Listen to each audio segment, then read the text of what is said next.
পহেলা বৈশাখ বাংলা সংস্কৃতির অনন্য পতাকা, তবু মাঝে মাঝে বৈরী বাতাস আসে। তাই সমকাল এবছরের পহেলা বৈশাখ উদযাপন করেছে ভিন্নভাবে। এবছর সমকাল শুভেচ্ছা ঢালি নিয়ে হাজির হয়েছিল নববর্ষের প্রথম প্রহরে জন্ম নেওয়া শিশুদের পরিবারে। প্রথম প্রহরে সন্তান জন্মদান দিনের অন্য সময়ের চেয়ে চ্যালেঞ্জিং। সময়টা যেমন আবেগপূর্ণ তেমন উৎকণ্ঠার। মা, অনাগত শিশু, বাবা, পরিবার, চিকিৎসা সেবায় যুক্ত মানুষ সবার জন্যই।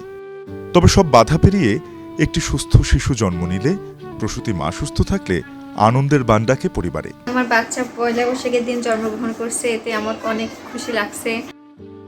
এই সময়ে সমকাল হাজির হয়েছিল পহেলা বৈশাখের বার্তা নিয়ে। সমকালের সাংবাদিকরা ছুটে গিয়েছিল বিভিন্ন হাসপাতালে।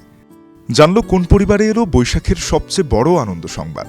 সারা দেশ থেকে তথ্য এসে জমা হয় ঢাকায় সমকালের অফিসে। নবজাতকের পরিবারের আনন্দের সঙ্গে যুক্ত হয়ে পড়ে বার্তা কক্ষ, যেখানে নববর্ষের উৎসবের সাথে একাত্ম হয়ে ওঠে মানুষের একান্ত আনন্দ। মনে করিয়ে দিতে, আপনার শিশুটি পৃথিবীতে এসেছে এক বিশেষ ক্ষণে। ভিন্ন অনুভূতি পায় শিশুর জন্ম।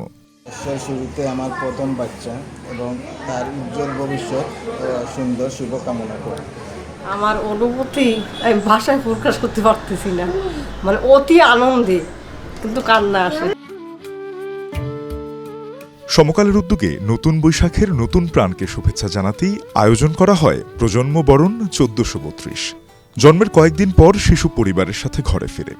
সঙ্গে পৌঁছে যায় ভালোবাসা ভরা সমকালের উপহার ও শুভেচ্ছা বার্তা।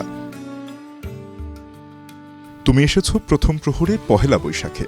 সোমবার 1432 সনে তোমার প্রথম কান্না সবাইকে স্বস্তি দিয়েছে।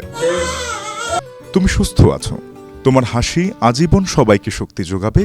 আমাদের স্নিগ্ধ বাংলা সংস্কৃতি ও ঐতিহ্যের বুননে তুমি বেড়ে ওঠো, বড় হও। তোমার পরিবারের নতুন সূচনার প্রতীক তুমি। তোমার হাতে আমরা বাংলাদেশকেও রেখে যেতে চাই। সমকালের এই প্রজন্ম বরণের আয়োজন চলবে প্রতি বছর।